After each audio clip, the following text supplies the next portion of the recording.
Hey, everybody, welcome to another episode of Purple Insider, and we welcome back to the show.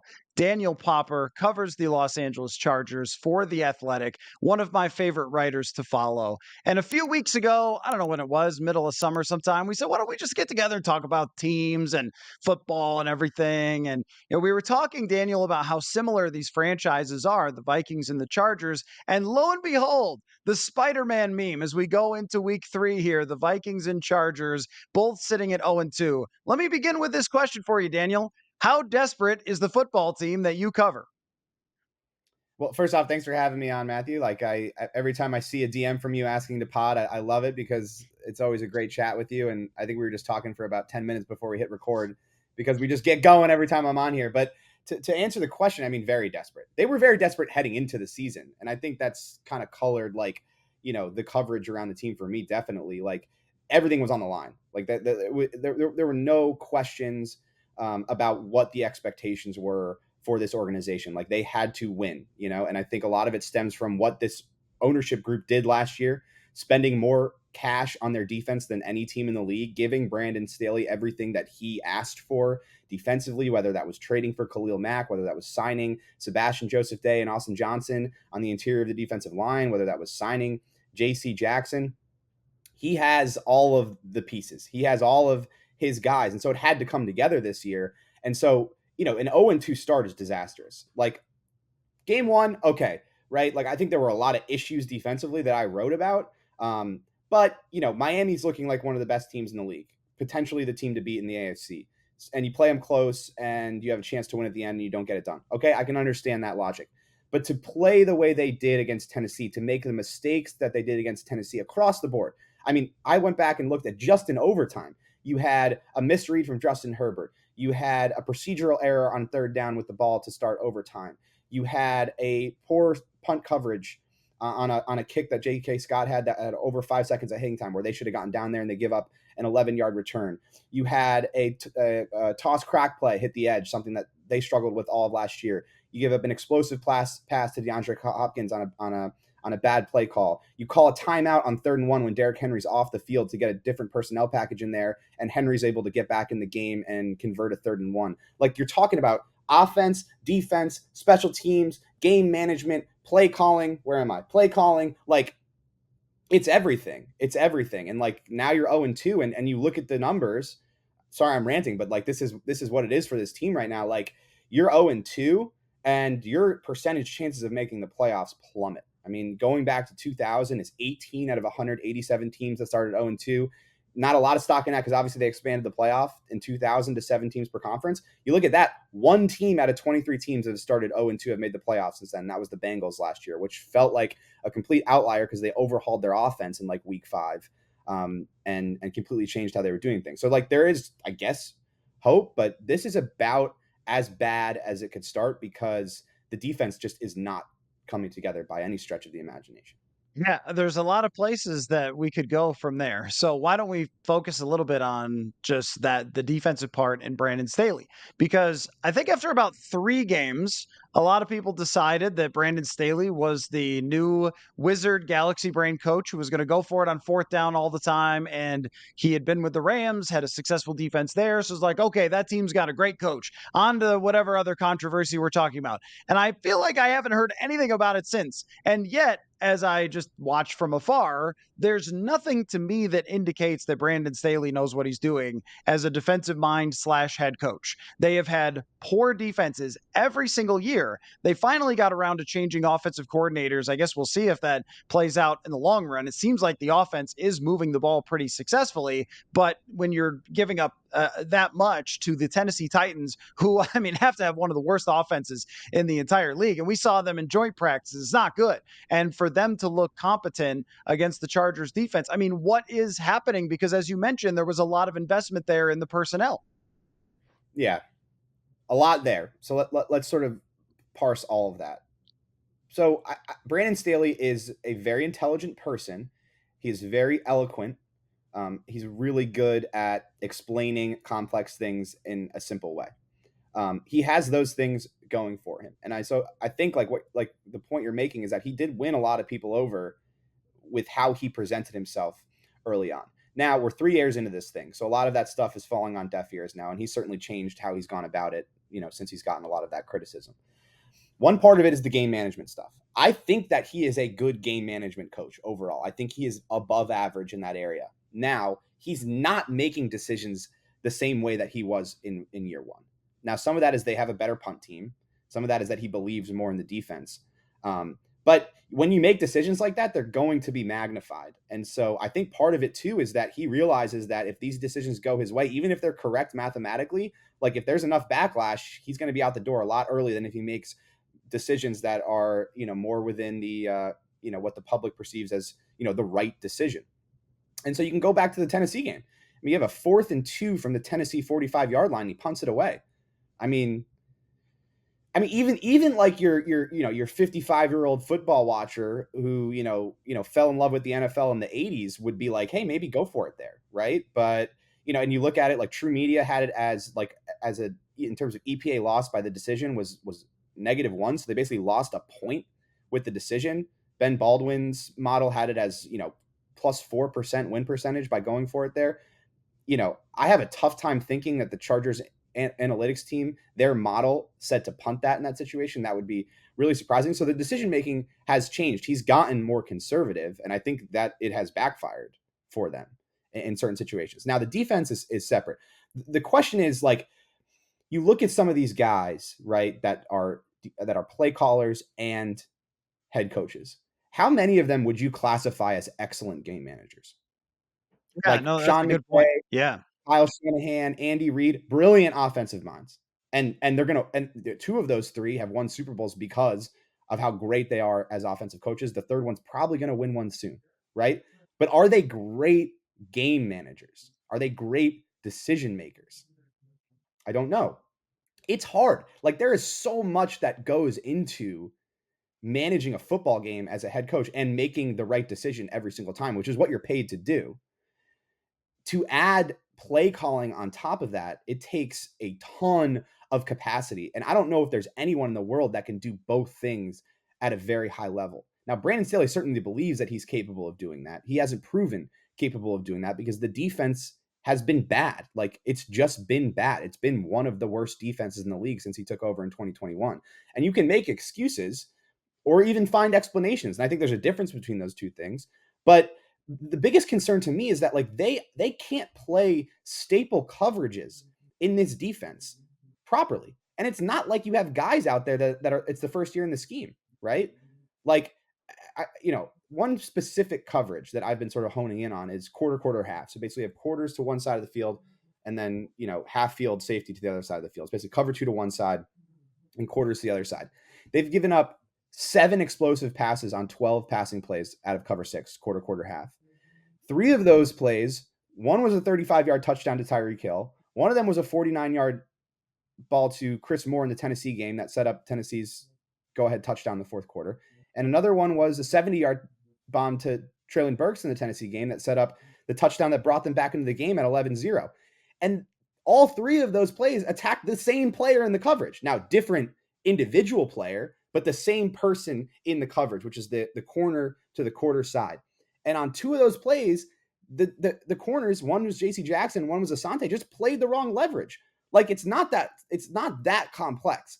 Like, you have help to the inside. That's where your safety is, playing that middle quarter of the field. You can't get beat to the outside. You have to force that receiver to the inside so that you have your help over the top. JC Jackson and Asante Samuel both let the receiver get outside leverage. There's no help over there, and they get beat over the top. And it's like, you're in year 3 of this. Asante Samuel was your second draft pick ever in 2021. JC Jackson is now in his second year in the scheme, and they're making these mistakes. And there's a lot more to it, obviously, but like, that's a good example of how the messaging just isn't getting through. Like, whatever the coaching points they are delivering to these guys about staple coverages in the scheme. I mean, you're talking about coverages that they play over 16% of the time, which is a big number because in Staley's scheme, you're playing a lot of different coverages. It's their second most played coverage since he took over. And they're still making these types of mistakes. And that, to me, is the biggest issue. You have the personnel there, but whatever they're trying to do to coach these guys up defensively, it's not getting through right now. I mean, that's going great. though. I mean, other than that, it's totally smooth sailing. No, and I think of this all the time for defensive coaches, and it's always, and I'm sure you know this and feel this way, but it's always the players. It's always who you have, who can execute what, how good they are. Like if you have, this was the thing about the Fangio system being so hot, and we saw this last year with Ed Donatel, who was Fangio's guy. It's like if the players can't play it, then you shouldn't play it.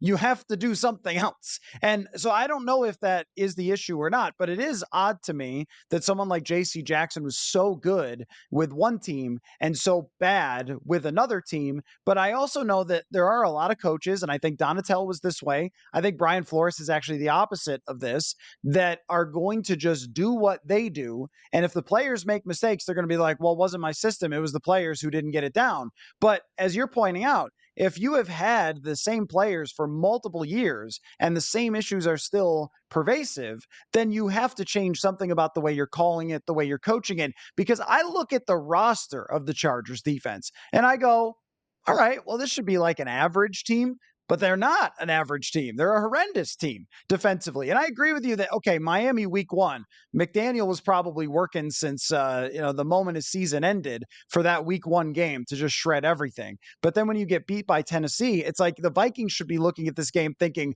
what's the receiving record? Can Flipper Anderson's number get beat by Justin Jefferson? I mean, I think that this is probably the biggest disadvantage, other than when they play the Bears, that the opposing defense is going to be at against this Vikings offense all season long because of this. And it just doesn't seem like Staley is able to find the answers here, which may result, if the Chargers lose, I mean, in going down a path where he's not the coach anymore. Yeah. So the only thing I would respond there is like a trend with Staley is that when he does have his back against the wall and everyone thinks that he's going to get shredded by an opposing offense, he does have a tendency to pull these game plans out of nowhere and show up. Like it's happened in his time as head coach, particularly last year. They went up against San Francisco in San Francisco. They were already thin on defense. By the end of the game, fourth quarter, they had 3 healthy defensive linemen, and they were able to hold the 49ers to 22 points with Christian McCaffrey out there. And it was just a really, really sound game plan, particularly, run game plan that they were able to execute. You brought up the Dolphins. I mean, Miami week 14 last year, they're without Bryce Callahan, their starting slot corner. Jasir Taylor makes his first career start, and, they shut down what to that point had been one of the best offenses in football. So like, it wouldn't surprise me if they come up with a great game plan against Justin Jefferson or somehow able to slow him down, because everyone and their mother thinks that he's going to go off for 700 yards in the game, like it's like Madden 2006, but so that wouldn't surprise me, especially given where they're at and what needs to happen in this game. But like the issues are there. And like you alluded to, like I agree with you 100%. Like they have what they need on this roster to be a Super Bowl contender. Like they do. They have enough talent. And so like ownership, the front office, like that's how they feel about the roster. And so like ultimately, like the buck stops with the head coach if it's not happening. And if you're losing games when you feel like you have the talent to get it done. Yeah, and I feel like those 0-2 stats, I mean, one of the things is it's always hard of who you play in the second week. And, so the Vikings had to go in 3 days to Philadelphia. That's pretty hard. That's why you can't lose the first game. But a lot of times I think that the really good teams, they figure out quickly what happened and they turn around quickly if they're actually good. And that's why they don't end up 0-2. Also, really horrific teams are 0-2. So that although all those stats are very muddy for what you can actually take out of them. Yeah. But this game in particular, it did make me think about how with Brandon Staley, with the Chargers organization. In 2017, the Vikings went to Philadelphia for the NFC Championship, thinking that they were going to go to the Super Bowl, thinking we're playing Nick Foles, we're hosting the Super Bowl, it's going to be incredible. And they scored on the first drive, got up 7-0, and then gave up 38 straight points. and it impacted everything that happened to them after. The pressure on everybody, the Kirk Cousins decision, it just rested over everyone. Now I know where last this is going. Yeah, I was gonna say now last year, let me get my whole setup. Last year, I was in a restaurant with Drew McGarry from The Defector, watching Jaguars and Chargers in the playoffs before the Vikings were going to play the next day. And when it was 27-0 or whatever, I was like, man, should we just go? Like, this game looks like it's over. And then all of a sudden it happened. And that is where I'm going with this. How much does that rest over everything that is going on with the Chargers? If they had just lost a regular football game to the Jaguars, I feel like it would be a little bit different, but maybe that's just reverse engineering 0-2. Well, Brandon Staley doesn't seem to think it has any impact on how his team is playing. I tried to ask a question to him in the press conference. I'm sure everyone listening to your podcast has seen it at this point. He didn't You made really let awful me. announcing. That's good for you. Yeah, I mean, listen, I didn't even get to I didn't even get to ask the question. I literally just like I said 6 words. The sixth word was Jacksonville, and he cut me off and just and delivered like a passionate response, which is what you expect. Like, listen, like I've been doing this a long time. I've been getting yelled at in press conferences since I was 19 years old. Like, it is what it is. It's part of the job. I felt like it was a question that had to be asked. I didn't get to frame it the way I wanted to because I didn't get to finish it. And so a lot of people are, picking my words apart and saying that I didn't frame it well or whatever. It was a bad question. I didn't get to ask the question because I got cut off. Now, that aside, right? He has to say that.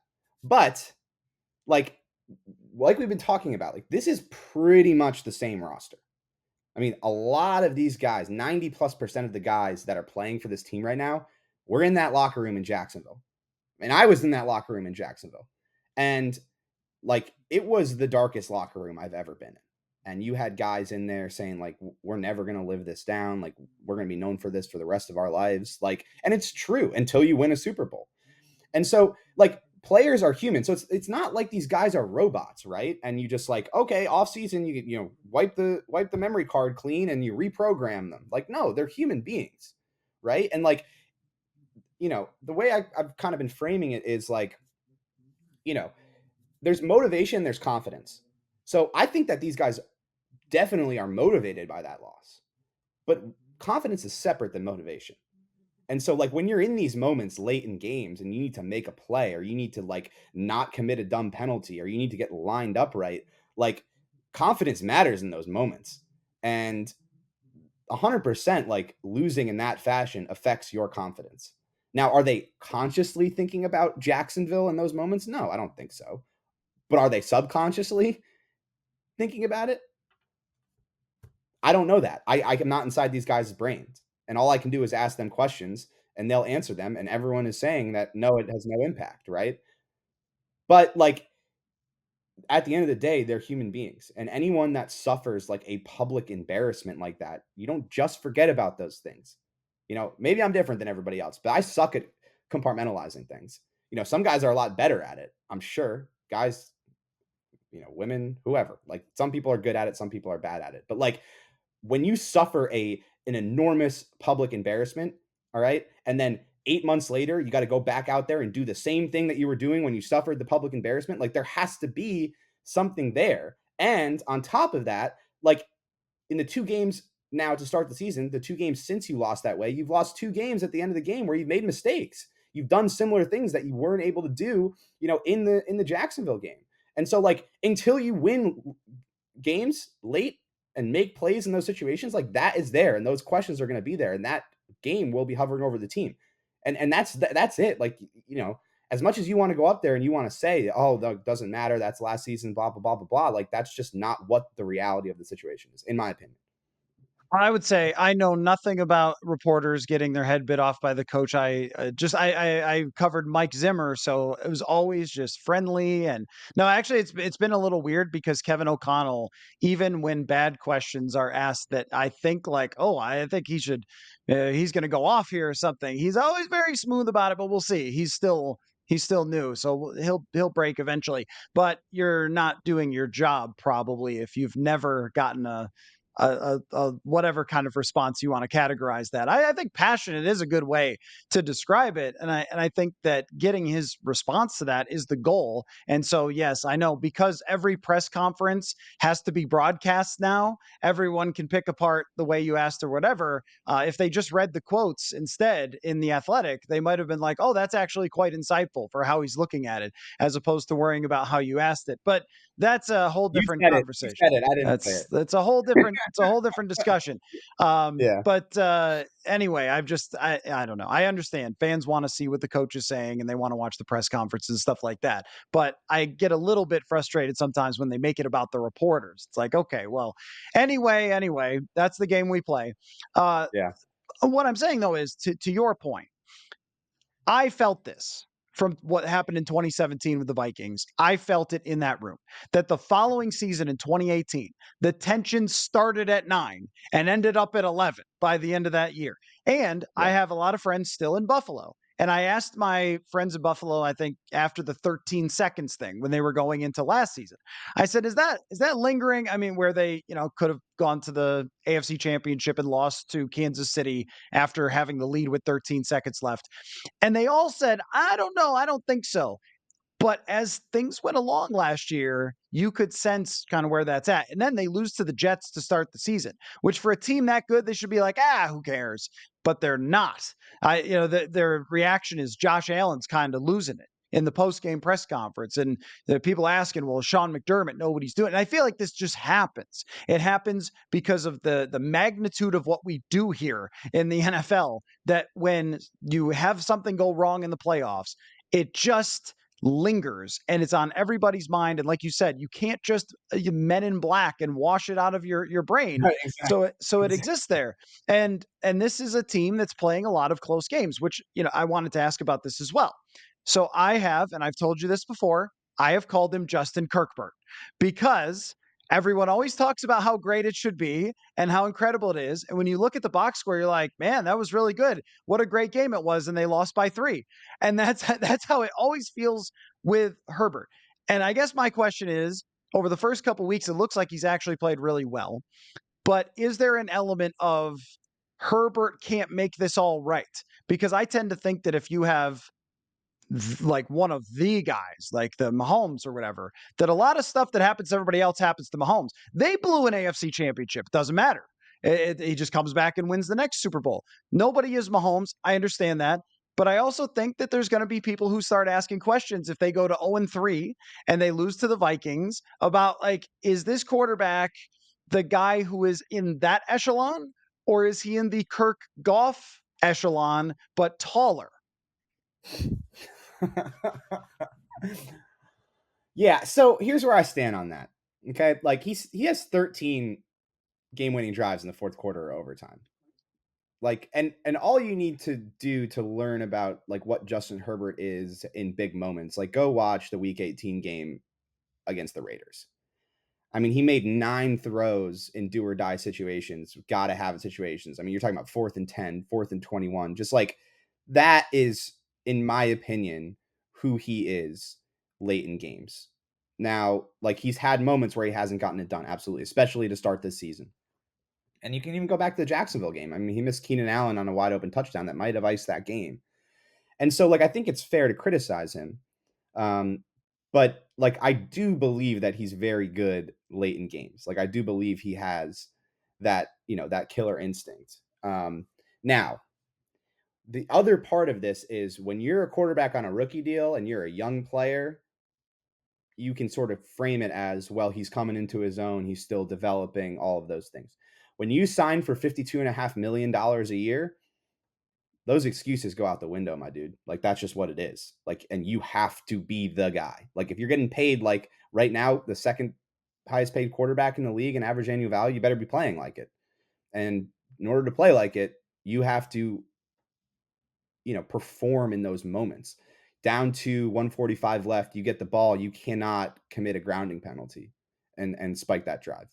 You know, against the Titans. You get the ball first in overtime, you got to at least score a field goal. Like at least. You cannot go 3 and out. And I don't want to reveal too much because that's what my film review is going to be on this week. But like that drive, first down, Mike Williams runs a wheel route out of the slot. Both Titans defenders carry Williams. Josh Palmer is wide open. And like when I say wide open, I mean completely uncovered because the guy that was supposed to be on him carried the Williams route. And Justin misses him, throws into double coverage to Mike Williams, and it's incomplete. Second down. Protection breaks down. Both tackles get moved and the pocket collapses. But we talked, in the pre-show here, we talked about how important creation is at quarterback. Like in that situation, he threw the ball away once the pressure came. He's got to escape there. I mean, you have all of the tools to do it. Go escape and at least give yourself a shot. Third down, I mentioned a procedural error. Mike Williams lines up incorrectly. Kellen Moore gives Justin a quick snap cadence. So as soon as Corey Linsley gets to the ball, he's supposed to snap it. Mike Williams isn't lined up. And so Mike Williams tries to run from the left side of the formation to the right to get to the right position. Justin tries to stop him. He doesn't stop. Corey snaps it. Like, if you're getting paid that money, like, you have to be operating with like, okay, this is not going down, turn around and bang a timeout, like, immediately. Like, that's what you're getting paid to do, is to be that type of operator on the field. And so they snap the ball. Mike Williams doesn't run a route. It's a complete mess because the concept isn't complete. And Justin throws it away and they go 3 and out without gaining a yard. And so like now in these situations with the contract that he has, now I think the criticism is founded. But I'm not going to say that he's, Jared Goff or Kirk Cousins. Like he is still that type of guy. To me, he's still a top 5 quarterback in the league. But to cement himself there and to live up to the contract, like, you have to get it done in those situations a lot more times than you don't get it done. And there's 15 games left. Like, it's a small sample size. It's 2 games. Like, by the end of the season, you could have 10 game-winning drives in the fourth quarter and overtime. They could be on their way to the playoffs, and all of these, conversations are no longer being had. But until it happens, like, we have to talk about it. Yeah, yeah. It's funny though. It feels like even though there's 15 games left for both of the teams we cover, it feels like there's potentially 1 game left for one of the 2 teams because 0-3 is death. Here, let me slightly defend the Justin Kirkbert thing, which is every game that Kirk Cousins plays comes down to 1 score and whether he leads a game-winning drive or not. And for the first couple years with Cousins, there was the big thing about, is he clutch? Can he really lead these drives? And then last year, he gets 8 game-winning drives, 8 fourth quarter comebacks. It's like, whoa, he led all these drives. Now, I once looked into all this, and his percentage of actually winning those games was no different than anybody else's, how often he leads the game-winning drive and everything else.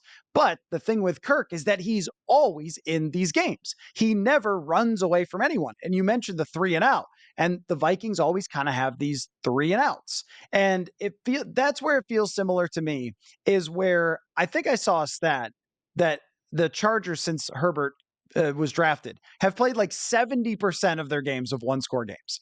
And it's like you're always riding the wave with him of, oh, the offensive line's kind of banged up and that's why it's not working. And that's why he can't throw it farther down the field. Or, oh, they had this go wrong or that go wrong. And that's why they didn't blow out this garbage team that they were facing and they let them hang around and then they missed the field goal and that's why they lost. And that's why they missed the playoffs. It feels like a lot of the same sort of stuff with that, where the offense, as good as it looks and as fantastically talented as he is, I just never feel like they're putting people on ice. And so, of course, yeah, he's got the talent to lead game-winning drives. But also, one thing I noticed is that Tom Brady actually doesn't have that many game-winning drives because he's always just winning. Like he's not. The Vikings were down in 8 fourth quarters. That's like not good. And so I feel like there's a similarity there with him and Justin Herbert, that they just can't seem to have that little extra gear that runs away from teams and finishes games. Yeah. The thing I'll say though is that, like, so the point you bring up about percentages is important. Like, I would have to do a deeper dive to tell you like what percentage of 2-minute drives down a score he's been able to execute. I mean, if he has 13 and 3+ seasons, like, I imagine the percentages are pretty high, but I can't give you those right now. And I think that's a better way to look at it. But what I will say is, like, go look at, the Athletics' Mike Sando does a good job of kind of framing like the amount of help that quarterbacks get. And what he looks at is combining total defensive EPA and total special teams EPA over the course of like however long you're looking at it. And that can give you a good representation of like how much help a quarterback's getting, like absent of what's happening offensively. And, Justin hasn't gotten help. Like, they have not had a good defense or even an above average defense at any point in his career. They were horrific on special teams in 2020. That's why Anthony Lynn got fired. They were bad on special teams in 2021. They changed special teams coordinators and brought in Ryan Ficken, former Viking, Mhm. obviously, and he's done wonders. I mean, they were a good special teams unit last year, and they're looking to be trending in that direction this year. But it's you put so much on a quarterback when your defense is consistently bad, and in some of these games, you talk about like separating, right? Like putting games on ice. You know, the Chargers offensively were okay early on, but they found a rhythm in the second quarter. They go up 11-0 on the Titans. You got to get a stop there defensively. That's where games flip. Like, get a stop, get the ball back to the offense, and you score, and potentially you're up 18-0 in the first half. Now, considering what happened with this team last year in the playoffs, like, that lead's obviously not safe, but like, those are the moments that matter. Instead, on the very first play of the next drive, Asante Samuel gets beat over the top by Traylon Burks, and Ryan Tannehill's throwing 70-yard bombs on you. And like, considering how he looked in week one, like, that's inexcusable. So all of a sudden, what could have been an 18-0 game is now an 11-7 game. And that just changes the complexion of everything. So like, until he gets a little bit more help, it's hard to say that like, oh, the reason that they're in so many of these one-score games is on him and the offense for not putting games away. And he hasn't gotten that help. Like, that's an objective fact that he has not gotten that help from the other phases of the team. And I think that has to be factored into the conversation when you're talking about Justin Herbert. Oh, I totally agree. And I think that if you were talking about all the quarterbacks that you would take on your team just based on their talent, you're certainly taking Justin Herbert at the top. And if he had Justin Jefferson, say, or some of the setups that the Vikings have had, I know they don't have great guards or whatever, but the Vikings have two of the best tackles, great receivers, great weapons, great offensive coordinators the whole time Kirk has been here. Some bad defenses in the same way, and that's kind of how you end up in a lot of these close games. And I just feel like there's like a discussion sometimes of making it sound like he's like really close to Mahomes. I just don't think that's the case, but I also think No. that's not the case with anyone. And so there's sort of a how far are you from Mahomes quotient. And the way that I've always looked at this is also when the team that I cover is playing another team, how much do I think that other quarterback is going to just destroy the Vikings or cause, when it was Zimmer, cause problems for a great defensive mind. And the one time that the Vikings played Los Angeles, it was okay. It was a decent performance, and the Chargers lost by one score, like shocker. And I feel like it's kind of the same deal. Now, if he throws for 400 yards, I'll be like, okay, I take it back. I take back the Justin Kirkbert. But I feel like because of that, this game ends up being close, which I think we should talk about, is just this matchup specifically. I'm just so captivated by the Chargers, though. Like, we could talk this podcast. I try not to take it any more than like 35, 40 minutes. But when it's the Chargers, I feel like you and I could talk all day because I'm so fascinated by their history and all the close calls and everything else. But on this specific game, how are you viewing the matchup between Chargers offense, Vikings defense? Yeah, I mean, whenever you're going up against a Flores defense, it's all about handling, you know, the blitz looks and how he disguises things. Now, interestingly, and I'm going to dive in obviously to more of the preview stuff, during the week. I mean, the Flores Miami defenses were a ton of cover zero and playing man behind it. What I've seen, early on looking into this matchup is that maybe he's shifting away from playing more man behind those blitz looks and playing some more zone. But that's really what it comes down to. Can you handle those pressure looks? Now, a lot of it, right, is making sure you're efficient on first and second down, making sure you run the ball well so that you stay out of those, known passing situations so that you get fewer of those looks. But, I think a lot of this is going to come down to like, how does the Chargers offensive line and Justin Herbert pre-snap like handle a lot of that stuff? Week one, the Chargers offensive line looked fantastic. I mean, they rushed for 243 yards. They pass protected really well. I still think it's a strength of the team. You have an all-pro level player in Rashawn Slater. You have an all-pro level player in Corey Linsley. I like the two young guards that they have in Zion Johnson and Jamari Salyer. And then I really like Trey Pipkins at right tackle, who they re-signed this offseason. I think it's a really solid group, but they had some real issues with the Titans, man. And, like, Titans are I think great Jeffrey up Simmons, front. Titans are beasts up front. I'd like to see a front that's better than that in the league, honestly. Like, and I'm gonna dive into the tape now, but just watching it live, I mean, they could not block Jeffrey Simmons. I don't know who can block Jeffrey Simmons. That guy's a freak. Like, but then the guys they have coming off the edge. I mean, Danico Autry had a great game. Harold Landry's back in there. He had a big sack. Tyre Tart like totally abused Corey Linsley on a run stop for a tackle for a loss. And so like I think a big question for me is like, what is this unit?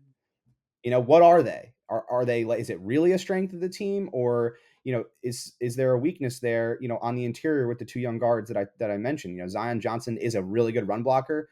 I think that they've been using him more as a weapon in terms of getting him out on some of the on some pulls and stuff in space. But he is. How do I want to frame this? I don't know if he's there yet as a pass protector. Like I think right now he's a below average pass protector, which is not what you want from a first round pick, especially at guard. And so like that's going to be a big thing for me. Like, can this unit bounce back? Can they run the ball well early downs to avoid some of those known passing situations to prevent some of those looks that Brian Flores is known for? And then if they do get in those situations, can they hold up? Can they pass protect? Can they communicate well? Can they pass off some of these stunts? Because they struggled in that area against the Titans. Obviously the Titans, like we said, one of the best fronts in the league, and you have to put some stock into that. But that's really what I'm looking at offensively, is like, can this offensive line bounce back and be the unit that like I think they're capable of being? My big question is, so last week the Vikings dared the Philadelphia Eagles and would not advise other teams do this, dared them to run every play. And the Eagles said, wonderful, we'd love to. And they did. And they ran 13 times out of a 16-play drive. And they just, I mean, it was like watching synchronized swimming, their offensive line. They just moved so beautifully in unison. It was incredible to watch back on all 22, how they were able to blast the Vikings. My question is, so you can run the ball with the Chargers. They've clearly proven this. Will they just keep doing it? Because I Oh, yeah. remember specifically in that 2021 game where they were running the ball well against Zimmer's defense, but they just couldn't stick with. They were like, "Nah, we got to throw, we got to throw," and that was playing into what Zimmer was trying to do. So I think that Flores is kind of daring opposing offensive coordinators. Will you actually keep running against us? Because I don't think you will, and the Eagles will, but I don't know if the Chargers will. So anyway, in the interest of just not actually talking for 14 straight hours about this game and the Chargers, uh, how do We you? could do it. Man. We We could do we it. truly could. If there's ever like one of those marathons where we're raising money for rabies or something, like in The Office, then that will be our thing. We'll just have 14 hours of going through the Vikings and Chargers history and comparing calamities and everything else. But the I'm down. last, I'm down. yeah, the last thing I have for you though is just, what do you think happens here? I mean, with the like, do you think they win this game? Do you think they turn it around? Do you think that you're like DMing me and saying, "Can't believe you called him Kirkbert when he's winning MVP"? Like, what do you think happens the rest of the way? All right, well, let's start with this game. Part of me, like I mentioned earlier, feels like this is one of those Staley moments where he pulls a game plan out of thin air, and they, like, pass defense wise, it just all clicks, and everyone's shocked that Staley was able to slow down Justin Jefferson. But I'm not willing to say that's going to happen, right? The last time he brought up the 2021 game, Justin Jefferson had 9 catches for 143 yards in that game. Like, I just don't know. Like, you can double him. I mean, they tried to double Tyreek Hill and Jalen Waddle. It didn't work, you know? And so, like, at the end of the day, players win games. And so you can come up with the best scheme you want, but they don't have anybody in that secondary that can really match up with Justin Jefferson outside of Derwin James, because I think he's that good. But you're not gonna, like, you can't do that with Derwin. He does too much in the defense for you to, like, match him up with Justin Jefferson 1-on-1. So like I'm with everybody else on this. Like, I feel like Justin Jefferson is going to go off, and the question is, like, offensively, can you do enough to keep pace? Like, that's really what I think it's going to be. Now, I think you brought up a really good point. Now, with the running game, teams are going to do that to the Chargers every game. Like, you're going to play 2 deep shells. Like, right now, they're facing the 5th highest rated 2 deep shells of any team in the league. And that's how teams are going to play the Chargers. They're going to take away the deep part of the field, and they're going to force you to either run the ball or force Justin Herbert to check it down. Now, they made a change at offensive coordinator going from Joe Lombardi to Kellen Moore. And a big part of that was to improve the run game schematically, to put more of an emphasis on it, but also to bring a guy in here who play calling wise would be willing to stick with the run. And that was a big issue with Joe Lombardi, is like one negative run, he was off it. He was like, let's go back to Justin, which I don't think was like necessarily the wrong decision, considering like, how they were running the ball, but also a lot of it falls on him for not putting an emphasis on it, how he was coaching it, how he was scheming up, all those things. Now, Kellen Moore ran 6 run plays in a row on a drive against the Dolphins, and they schematically look a lot cleaner. Everything looks a lot cleaner, a lot more precise. It's a lot more downhill, a lot more between the tackles, and they're letting these offensive linemen get off the ball and get downhill, and they're telling their running backs hit the hole and go north-south, and it worked in week 1. Now, I don't put a lot of stock into that Titans game running wise, because no one runs the ball against the Titans, and it's because of 98 Jeffrey Simmons. You can put it pretty much all on him. But if Brian Flores makes that, strategic decision, like, hey, we're going to play with, light boxes, we're going to defend the deep part of the field, and if you want to run it 100 times in a row, go for it. Kellen Moore will do that. Absolutely. And so, if the defense is struggling to contain Justin Jefferson, it becomes sort of a situation where run the ball and keep the ball out of the Vikings offense's hands. And if Brian Flores is tempting them to do that, they will do it. And they did it in the Dolphins game. They put up 34 points. And so you could end up with like another shootout similar to that Dolphins game if everything goes how I think it's going to go. But obviously we are always wrong. And Justin Herbert's going to throw for 450 and Justin Jefferson's not going to have a catch. Yeah. I mean, I think any reasonable analysis of this game finds that it's 38-34. We just don't know who. Might be who touches the ball last or which quarterback gets called a choker at the end. We're not really sure. But that's how it always tends to work. I think this is the type of game that over my long time following Kirk Cousins, that he usually wins. Just when you feel like, oh boy, this thing's about to crumble, it's over, they're going to be out of the play. Oh, Kirk won the game. It's happened many times.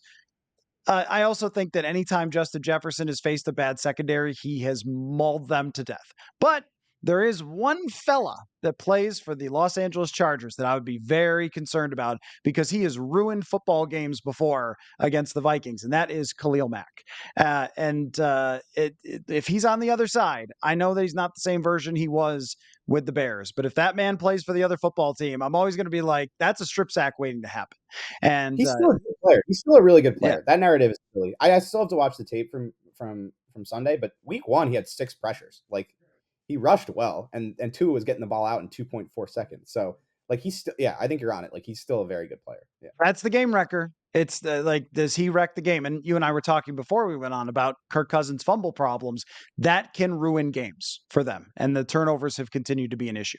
So I wish that the Vikings and Chargers were in the same division so we could talk more often than we do. Your work is phenomenal at The Athletic. I've followed it for a long, long time, Daniel. You do a great job. So everyone should follow you. Is it just Daniel Popper on Twitter, or is there some hyphen or something? This is actually funny, not to take up too much more of your time, but it's Daniel R. Popper because there is a famous sculptor from South Africa named Daniel Popper who does these like pretty epic and awesome like landscape sculptures in cities. So anyway, if you want the sculptures, follow Daniel Popper. If you want Chargers content and NFL content, follow Daniel R. Popper. Okay, well, there's got to be some crossover there somewhere. Probably. Yeah. Well, we'll see which coach can beautifully sculpt a game plan and victory. So make sure you check out his work leading up to the game. And really, as always, even if you're just slightly intrigued by the Los Angeles Chargers, you do a great job, man. Always love talking to you. And we will definitely do it again. I don't know when, but we absolutely will. Awesome. Can't wait. Thanks for having me. And very excited to read your book that's coming out in 2 weeks, man. Looks 2 like an weeks. awesome project. I'm really excited to read it. Yeah, I'm really pumped, man. Thanks for that. I appreciate that. I need to get better at constantly promoting myself. Actually, maybe with every question. Like, I wrote a book, so tell me about the offensive line. So, Just squeeze it in there whenever you can. exactly. Thanks a lot, man.